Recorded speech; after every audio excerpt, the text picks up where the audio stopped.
La ricetta antica è quella: brodo di pecora e formaggio fresco.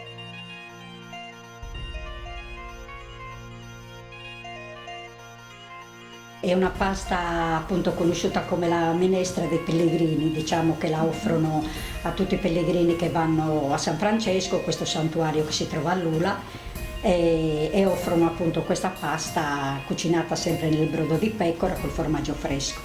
Quindi un piatto povero, diciamo, perché è ritenuto la minestra dei poveri e quindi.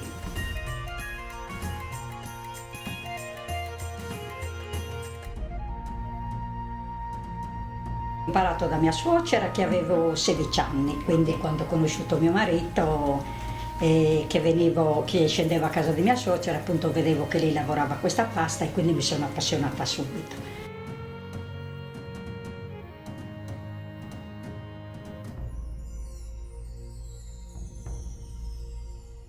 È proprio una cosa che mi piace fare, ho la passione proprio per fare questa pasta.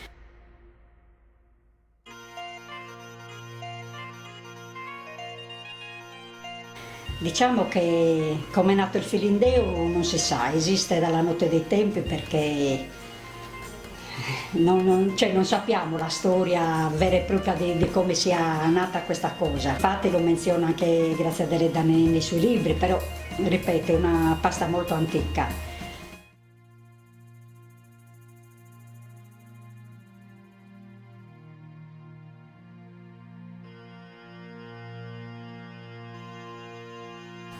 Quindi io mi sono appassionata appunto a questo lavoro e ogni volta che andavo a trovare mia suocera, che vedevo che lei lavorava a questa pasta, mi mettevo anch'io ad aiutarla e così ho iniziato a imparare, diciamo. Poi nel corso degli anni mi sono un po' perfezionata e quindi infatti mio marito dice sempre che io ho superato la maestra perché mia suocera lo faceva molto sottile, però io lo faccio ancora più sottile.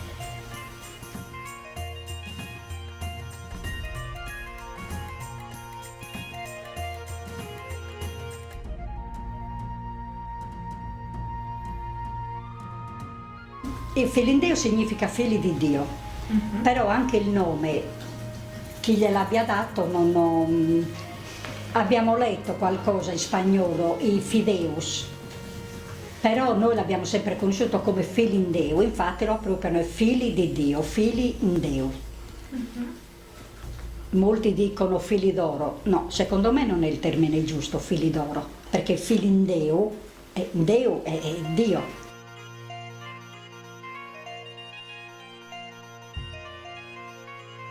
In tutto il mondo, ora come ora, siamo 10 persone che lo sappiamo fare.